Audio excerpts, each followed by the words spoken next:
Bonjour à tous et bienvenue sur ce nouvel épisode Cryptomatique. Dans cette vidéo, nous allons expliquer ce que sont les oracles blockchain. Nous allons analyser les types d'oracles qui existent, leurs caractéristiques ainsi que le problème oracle. Avant de commencer, j'aimerais vous inviter à vous abonner à la chaîne si vous commencez tout juste dans le monde de la crypto-monnaie. Nous avons également une autre chaîne du nom de cryptorobin.fr pour les plus avancés. Abonnez-vous pour rester à jour. Quels sont les oracles et pourquoi en avons-nous besoin ?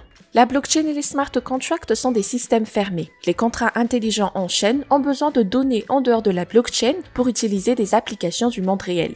C'est là que les oracles entrent en jeu. Les oracles sont des programmes informatiques qui connectent des données hors chaîne, c'est-à-dire des données du monde extérieur, avec le monde de la blockchain ou des données en chaîne. Ils agissent comme une API, Application Programming Interface, qui fournit un pont entre les blockchains et le monde extérieur. Les oracles ne sont pas des sources de données en soi, en effet, ils collectent, interrogent, vérifient et authentifient des données hors chaîne provenant de différentes sources qui livrent ensuite au système fermé ou au contrat intelligent.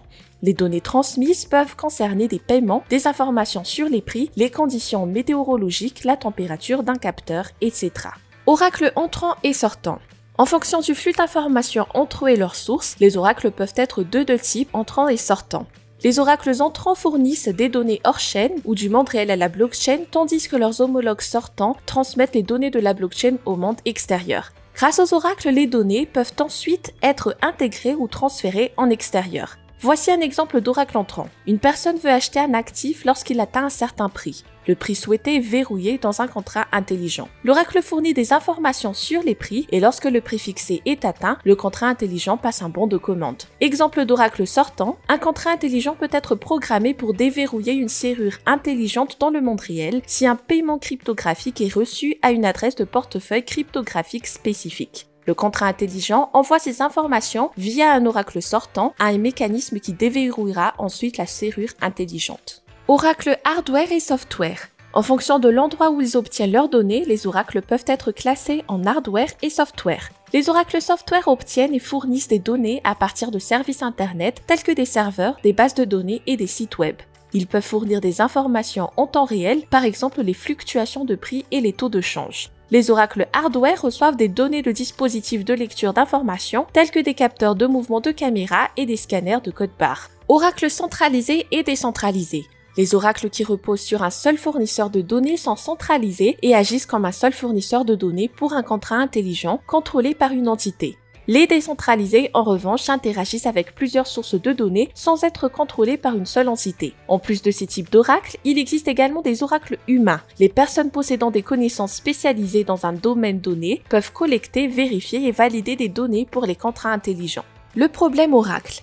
Les oracles sont la clé d'un écosystème blockchain sain car les contrats intelligents exécutent des décisions basées sur les données qu'ils fournissent. Cependant, si un oracle est compromis, le contrat intelligent qui en est basé l'est également. Dans ce cas, on parle de problème de l'oracle.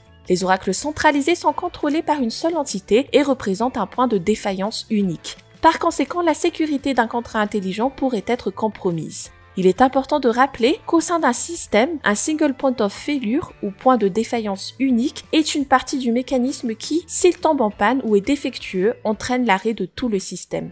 La raison pour laquelle les contrats intelligents ont été inventés était d'éviter la dépendance à l'égard de tiers et le risque que cela peut entraîner. C'est pourquoi divers projets de blockchain tels que Chainlink, MakerDAO, Band Protocol et Augur développent des oracles décentralisés car ils ont le potentiel de résoudre le problème de l'oracle. En résumé donc, les oracles facilitent la communication entre la blockchain et le monde extérieur. Ces mécanismes sont cruciaux pour l'adoption mondiale des blockchains. Sans eux, les capacités et les cas d'utilisation des contrats intelligents seraient considérablement réduits car ils ne dépendraient que des données déjà présentes dans leur réseau.